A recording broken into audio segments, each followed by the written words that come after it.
Et voilà, j'arrive maintenant dans le cœur de ma préparation pour le marathon. Les séances vont s'allonger, l'intensité va s'élever et la fatigue va s'accumuler. Alors comment éviter la séance de trop, la séance qui blesse et qui nous force au repos? Statistiquement, un grand nombre de coureurs se blessent lors de leur pic de forme.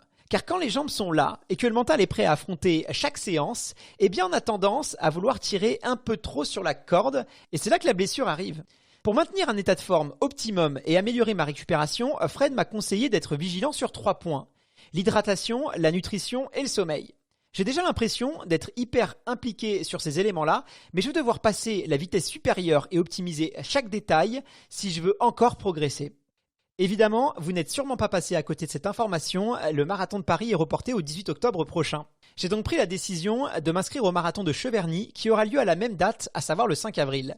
Bien que ce marathon compte moins de 5000 participants, il est quand même probable qu'il soit également reporté. Je me renseigne donc également sur les marathons ayant lieu à l'étranger, car oui, je ne suis pas du genre à baisser les bras aussi facilement. Je reste donc plus que jamais décidé à courir les 42 km 195 du marathon, et je reste aussi focus sur ma prépa et mon défi végétarien.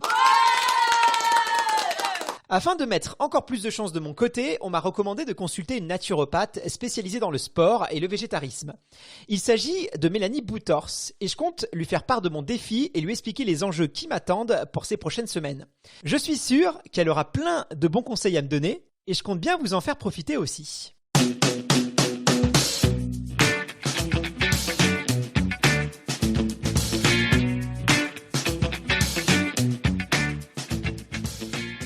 Alors je viens d'arriver à Colombes, je me dirige vers un magasin Bio C'est Bon. Pourquoi? Tout simplement parce que ces établissements proposent à tous leurs clients qui ont une carte de fidélité une consultation gratuite avec une naturopathe. Du coup, Mélanie y est le mercredi après-midi, donc elle m'a proposé de venir sur ce créneau-là, ce qui est très sympa de sa part, ça me fait économiser une consultation. Ça d'ailleurs fait très plaisir au producteur de ce podcast, Pierre-Emmanuel, que je salue au passage.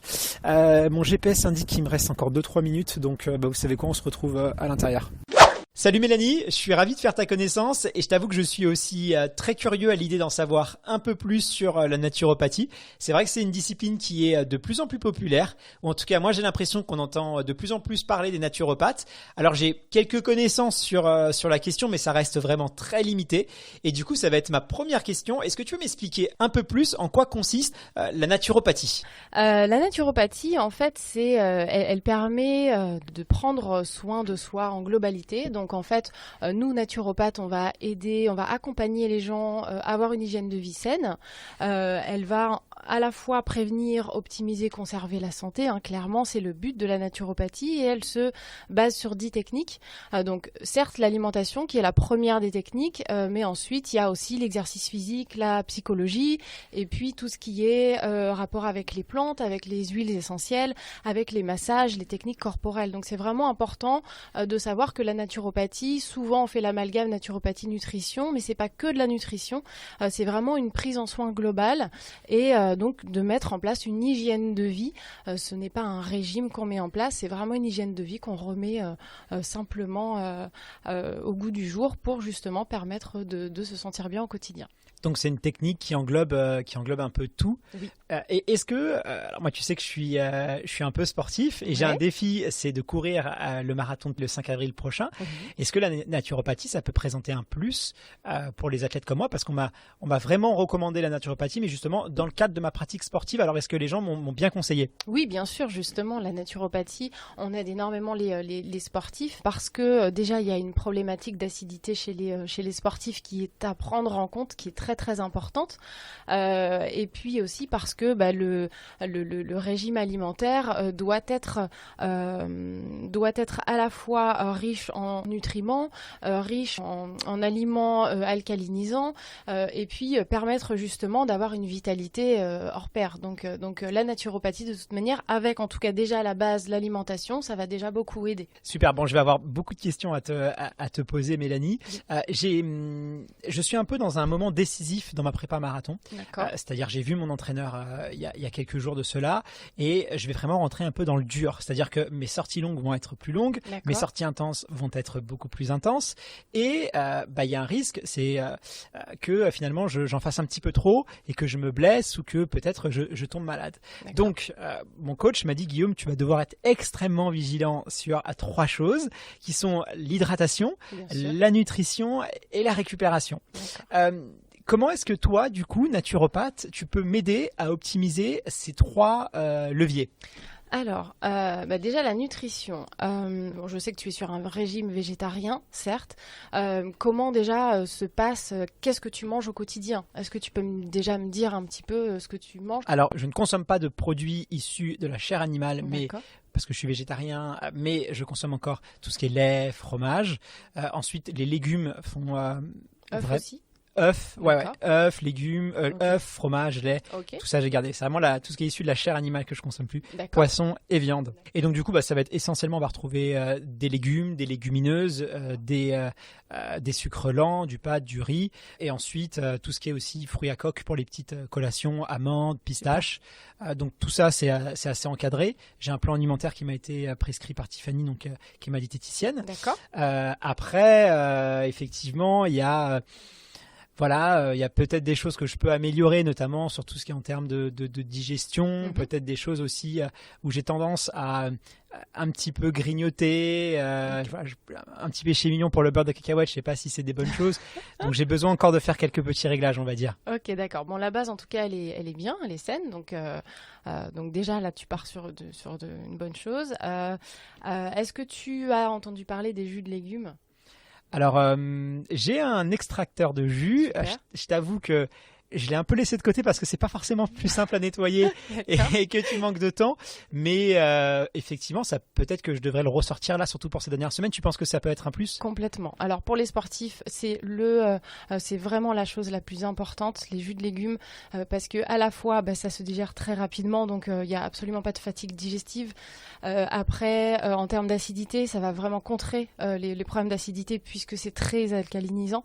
Quand je parle de jus de légumes, on est sur des jus de légumes de saison et les jus de légumes verts sont d'autant plus intéressants pour le côté alcalinisant. Ça va aussi donc vitaliser, ça va permettre vraiment de se nourrir, d'avoir un maximum de nutriments. Alors jus de légumes à l'extracteur de jus, puisque ça va enlever tout ce qui est fibres et ça va vraiment mettre en avant tous les nutriments des légumes. Donc ça c'est vraiment intéressant pour justement avoir un maximum de nutriments. Donc ça c'est vraiment le gros point très important et en plus juste avant la course, c'est d'autant plus intéressant pour te vitaliser.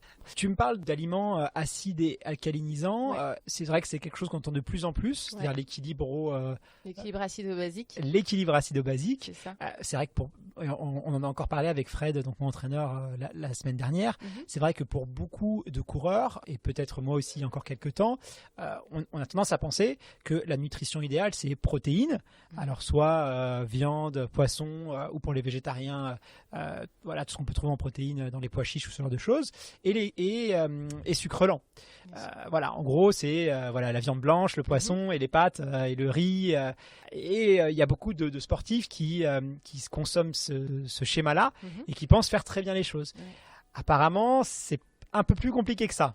Mais le souci, c'est que ça crée énormément d'acidité et qui est vraiment, vraiment absolument pas négligeable chez les sportifs. Déjà, de 1, le sport acidifie.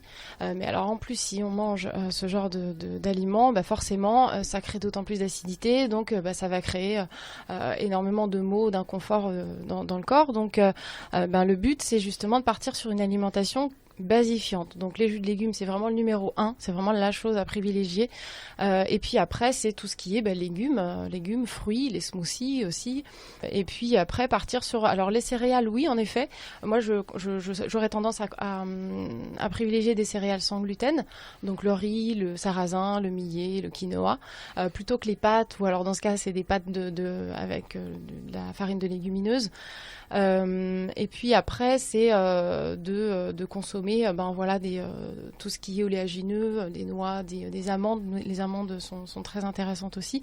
Donc tout ça va justement permettre en plus d'avoir un apport énergétique. Et puis en plus, justement, ce sont des choses qui basifient le corps Donc c'est vraiment important de privilégier ça. Après, il y a aussi tout ce qui est herbe d'orge, herbe de blé, qui est vraiment alcalinisant, puisque ce sont des principes verts. Tout ce qui est vert, de toute façon, de manière générale, c'est vraiment pour contrer l'acidité. Donc ça aussi, très important à intégrer dans une alimentation sportive. Donc si j'ai bien compris, il y a des aliments qui sont acides et il y a des aliments qui sont alcalins. C'est ça. Et là, l'idée, c'est de pouvoir avoir un équilibre entre ces deux aliments, ne pas consommer des produits qui soient trop acides, parce que si c'est acide, du coup, ça va dégrader mes muscles, c'est ça? En tout cas, ça va pas m'aider forcément à améliorer ma récupération. Est-ce qu'il y a un moyen de savoir déjà si moi ou si des gens qui nous écoutent veulent savoir s'ils ont un organisme plutôt acide ou plutôt alcalin? Est-ce qu'il y a un moyen de le savoir déjà par des tests Alors, il y a un test où c'est des petites languettes et puis on peut soit on le met dans la bouche ou soit sinon on urine dessus. Donc ça, il y a des possibilités de connaître le taux d'acidité. Et puis sinon, il y a des petits... il y a des signes un peu précurseurs de l'acidité, notamment quand on se lave les dents et puis quand on a les gencives qui saignent rapidement, ou quand on a les ongles striés, quand on a des remontées acides. Enfin, voilà, ce genre de choses peut justement permettre en tout cas de montrer que l'acidité est bien présente. Et il ne faut pas non plus oublier, ce qui est très important aussi, donc là on n'est pas dans l'alimentation, mais le stress acidifie énormément, puisqu'il acidifie 400 fois plus qu'une alimentation acidifiante. Donc une personne qui va manger que des aliments basiques, mais qui va être très stressée, clairement, va falloir travailler sur la gestion du stress. Donc c'est vraiment très très important, et je ne doute pas que justement en préparant un marathon, il y a quand même du stress qui est là. Voilà. Donc il faut aussi bien gérer le stress, qui est très important. D'accord, donc n'importe qui peut vérifier son taux de pH pour connaître l'acidité de son corps. Je viens de voir sur mon téléphone qu'il suffit d'aller en pharmacie pour aller acheter un test pH, pour faire un test urinaire. Ça coûte seulement quelques euros, donc n'hésitez pas à vous tester. C'est toujours intéressant d'avoir cette donnée-là. Et si on a un corps trop acide, toi tu nous recommandes d'équilibrer en consommant plus d'aliments alcalins, et donc pourquoi pas à travers des jus de légumes. Mais du coup, c'est à quel rythme qu'il faut en consommer? Tu nous conseilles plutôt une fois par semaine, tous les jours? Non, en fait, sincèrement, tu peux en prendre en quantité.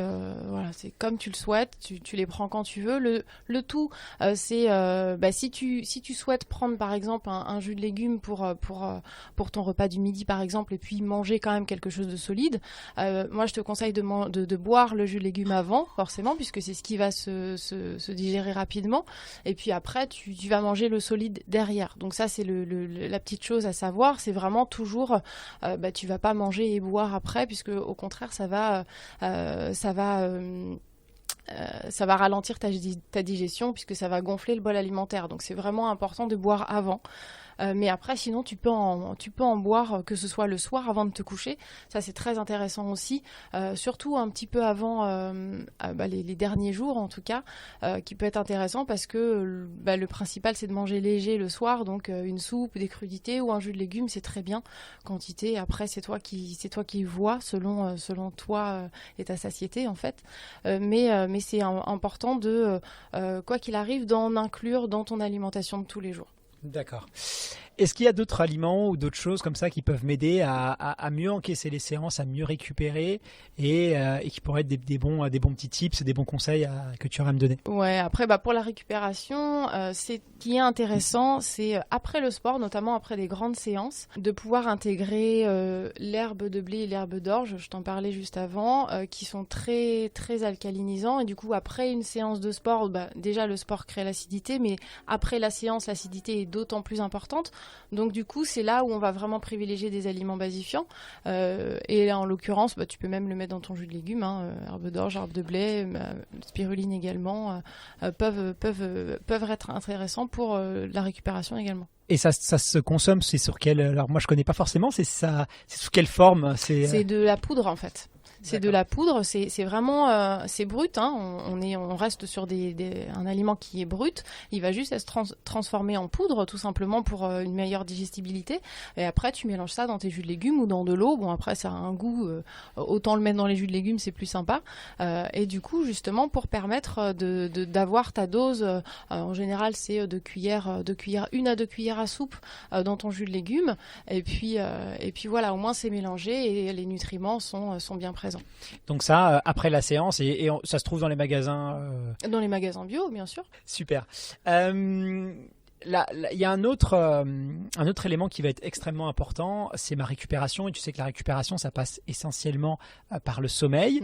Est-ce qu'il y a des choses que je peux mettre en place pour m'aider à encore mieux dormir? Est-ce que tu as des petits tuyaux aussi à me donner sur ça, parce que c'est extrêmement important et je dois être très vigilant sur ça, surtout que c'est pas forcément la veille de la compétition que le sommeil est important, mais c'est les 2 dernières semaines avant. Donc qu'est-ce que tu me conseillerais de faire pour mettre toutes les chances de mon côté? Alors déjà, des repas légers, très important. On part sur soit des poêlées de légumes ou des soupes ou des jus de légumes aussi. Vraiment à base de légumes. Manger 3 heures avant le coucher, pour justement que la digestion se fasse bien et que comme ça, pendant que tu dors, au moins ça travaille pas. Donc là, ça va d'autant plus, tu vas d'autant plus récupérer. Après, moi, je conseille beaucoup pour, comme le stress est forcément présent. Moi, je conseille beaucoup les bains avant de dormir. Donc c'est vraiment juste avant de dormir avec du sel d'Epsom. Le sel d'Epsom, il a aussi cette capacité d'absorber l'acidité du corps. Donc c'est un plus par rapport donc à l'acidité, et en plus ça va permettre d'être relaxant, d'être apaisant. Donc ça va vraiment être intéressant de prendre un bain juste avant de te coucher. Voilà, tu manges, tu laisses passer un petit peu de temps quand même, et puis après tu vas prendre ton bain et tu vas te coucher direct, et en général là ton sommeil est assez récupérateur. Donc j'essaye un petit peu de sanctuariser les dernières heures avant mon sommeil, pour vraiment me mettre dans un état d'esprit où je suis détendu et me faciliter mon sommeil. L'idéal, ce serait de manger pas après 20 heures, quoi. Ça serait bien de manger entre 19 et 20 heures, et puis après tu laisses le temps de digérer, et puis tu prends ton petit bain et au dodo.